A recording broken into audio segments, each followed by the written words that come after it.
Hi everyone, this is how it went this week. So I went up the ranks this week, finished in the top 13,000. Wasn't too off, wasn't too far off finishing top 10,000, which is good. And yeah, I mean, it's a lot of carnage in the last couple of rounds. Ended up doing alright in the end this round. And a few things that went my way and a few things that didn't. So we'll start off with, Sheasel didn't get selected to play, which is a bit frustrating. A lot of other people in the same situation though. Whitfield 153, happy with that. He's actually done quite well in the second half of the season. One of the reasons why GWS have, in the top four. Martin 97, just mediocre, not too crash hot, but not terrible. Nick Dacos 186. So if you VC Nick Dacos, should have been laughing, but not many people did. I was a bit annoyed for it to begin with, but then I thought, I'll show you the reason why. So 186, I mean, yeah, that's phenomenal. And then you've got Luke Ryan 114, just the standard score. Not 40 might have scored a little bit more because he did a few decent plays, but yeah, 114 is okay. And Houston got rubbed out. So where I went wrong this week, I guess She's going out. Which is a bit of wasn't a too surprise. It's just frustrating, and not having another replacement for him. Neither Showmaker or Warner didn't be selected. I think Humphreys, some people had him, but he didn't score too well this week. So it wouldn't have been a huge difference, but 40 points could have been a difference between a grand final win. So look, you're thinking in future.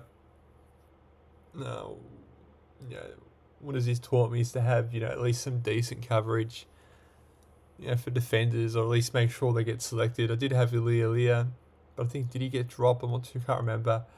He sort of dropped off a little bit once he played a few good games. And then Showmaker had a few decent games. I think Warner played in a little bit, but they were never consistent in the side. I think Showmaker's too good for VFL, but not quite at AFL standard yet. And same with Warner. There wasn't really too many other decent rookie options for the defence in terms of coverage. I could be wrong, but nothing extremely late this season that was sort of needed.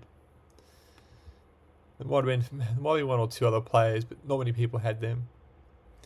Then on to the midfielders here. So we've got Bontempelli 116, just a meh score, and Sam and Butters a meh. Tom Green 96, a little disappointing from Green. Probably dropped it off a little bit in the second half, but was pretty average the whole game. Merritt 135. Had a great game, Merritt. Bounced back. It's phenomenal from him. It's definitely our best player.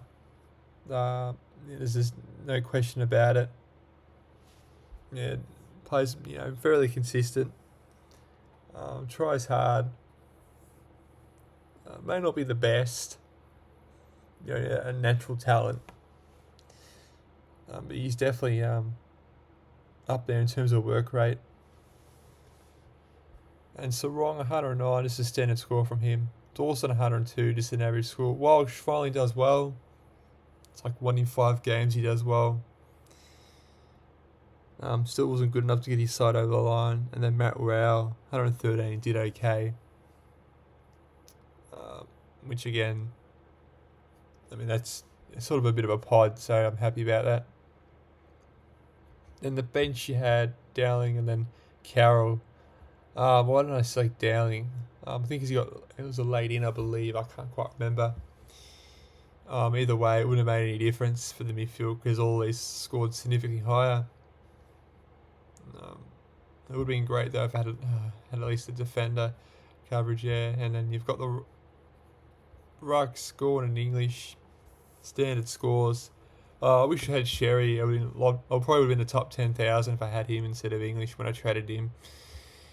Which will speak to about the final review of my season. Yeah, it's not too crash shot from either of them. Just a standard score. And then Flanders sort of saved my round. Is probably the reason why I went up in ranks this week. 161, took the gamble on it since I was playing bottom side. The odds of him doing well, is high. Been probably Gold Coast's most consistent player. Okay, the odds of him getting below like 120 are extremely low, unless he gets injured. I took the gamble and all won, so I wasn't as annoyed of Dacos getting 186. Probably actually had the advantage over most people with the captaincy option, to be honest. Now, unless you had like a Lockie now, which is another player I sort of regret not getting during the buys, which we'll discuss in a minute. And the Zorko, 108. It's the standard score from him. One of the best players at his age. Seems to get better with age. And then you've got Moore, 107. Did alright. Heady didn't play, which was a late out, which is another thing we need to talk about as well. I ended up having Manor as cover. 90, which is probably not too far off what Heating averages, so wasn't a huge deal in the end anyway. There's probably an advantage because most people wouldn't have had Manor as cover, or not too many. So sort of had an advantage there. Wasn't a huge deal for me. And then you had Matt Kennedy 65, which is probably one of the more disappointments of this team this round. A little bit frustrating. He had a decent first half, but sort of fall away in the second half, even though Carlton did alright in the last quarter. I was hoping he'll at least get, another goal or two to get that score up to at least 80 or 90, which it wasn't to be. And then Jackson 90, which is probably disappointing because you don't have Darcy in the side, so it would have been alright if you had Darcy with that score, but you want at least 100 plus when Darcy's not there. So with Jackson, wasn't in the end, it wasn't that great of a pick.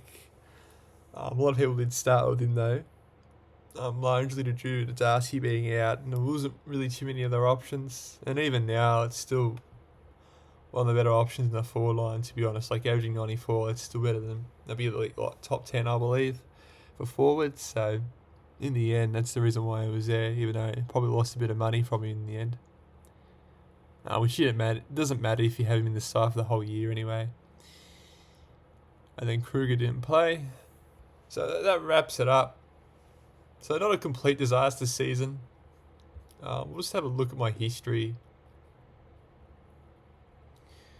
So if you look at the history here, I started off poorly. After the first 5 rounds, 53,000. I was looking in a bit of huge trouble. Then I called back really well. Got almost in the top 10,000. I even got a round rank of 711 at one point, which is my best round ranking ever. But then once the bye rounds happened, everything slowly went to downhill. I didn't really prepare for them, particularly the first few weeks, which sort of cost me my season really. And I made a lot of silly trades that I wouldn't normally do. That weren't really a benefit. Like they weren't really going to generate me too much cash, or really put too much more score on the board. And that was largely due to Miller getting injured as well, performing below par, and then with the ruck issues, getting rid of Grundy probably a little bit early, or not trading him to like a Sherry. Instead, I sort of took the gamble bringing him Sweet, which I would have made a little bit of money, but he wasn't playing all the bye rounds. And he ended up having a decent season in the end, but if he played a few extra more rounds to get that extra cash, so I could have then traded up to maybe a Sherry as a bit earlier than what I wanted. They would have saved me getting Sean in, who only played like 1 or 2 games and didn't even generate me cash. I did a lot of half-ass trades, like bringing Brown in from Melbourne, Kyden Brown, and just silly things like that, which I knew wasn't a good idea to begin with. I don't know why I followed through with it because I was desperate at the time. As you can see here, it went up to a rank 16,000. I had a decent couple of rounds. Went back down to, the top 10, 12,000. And then I had a few crummy rounds, and it was looking like I was going to reach out to the top 20,000 at one point, or just outside of 20,000. But then I slowly had a half decent month. Well, for what the cards that I've dealt with all the injuries and nonsense with bringing in Fisher, who again was a silly trade in. in the end. Or just a lot of bad luck with injuries from him. And then Curnow getting injured instead of having like a Cardwell and Hogan. Perhaps there's a lot of things that went wrong in this last patch. And I think that's the things that I could work on. If neither of those injuries or if I made the correct trades, I could have been in the top 5,000 pretty easily, I reckon. There's a lot of injuries here. And then I reckon if you had, had 5 or more trades, I would have probably been, maybe been at least, 5,000 more ranked spots ahead. Because a lot of other people didn't have those extra trades and they had to have either donuts or mediocre premiums or rookie on the field.